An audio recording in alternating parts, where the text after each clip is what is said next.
Hi everyone, so today is Monday morning. It's actually nearly a month since my surgery, and I think today's video is going to be a bit different. I'm actually starting it outside on this amazing, lovely, sunny day out in the park walking the dog.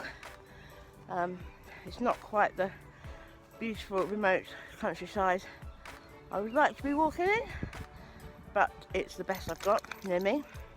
So it's full of people and it's full of dogs, but I'm making the most of it. Today's video is actually going to be a bit different. It's going to be different because it's not going to be about me. I'm actually making this video about you.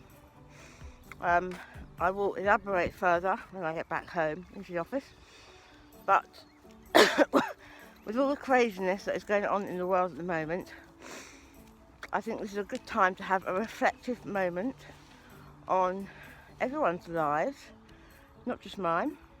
The biggest worry for me at the moment is the fact that I can't wear Wellingtons, and therefore my feet are getting wet because I am now walking in this very moist countryside that we have. So that's my biggest problem. I'm sure most of you have got much bigger problems than me at the moment, which is why today's video is about you.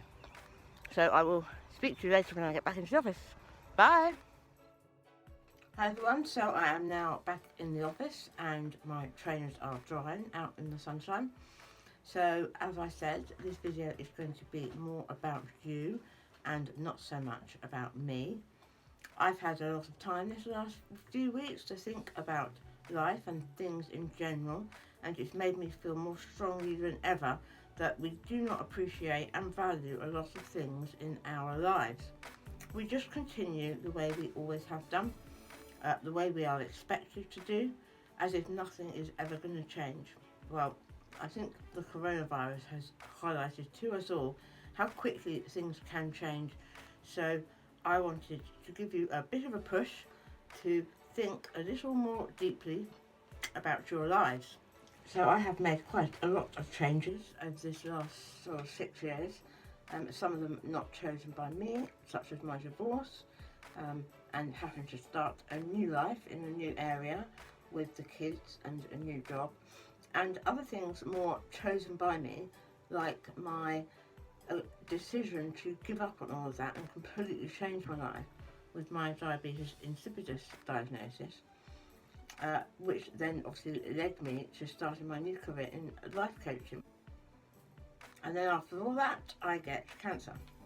Now, most people that have had cancer say that whilst it may have taken away a lot of things from them, things like their hair or a part of their tongue, they have gained massively from the experience of coping and dealing and just generally experiencing and recovering and ultimately surviving cancer, which has fulfilled their lives in ways that nothing else could. People actually say they become thankful that they had cancer. So that's got me thinking, why does it take cancer to make people choose to lead their best life?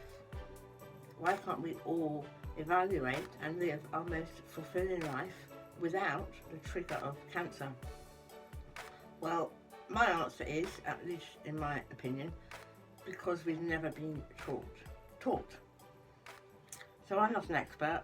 I only actually feel like I had cancer for a few minutes, but I had already started my chosen new fulfilling life before cancer came along. So its brief presence has just reinforced my belief and my conviction of this journey of where I'm already going. So this is going to be now about you. I want to teach you how to live your best life, the same way that cancer does. You can get all the benefits without actually having to have the cancer. It's a win-win. Now, I'm not entirely sure how I'm going to achieve this. My coaching is already partway there. I'm actually thinking I'm going to write a tongue-in-cheek, pun intended, book on how to live a better life, and obviously I will keep you informed. But in the meantime, I want you to consider how you would feel if you were told you had cancer.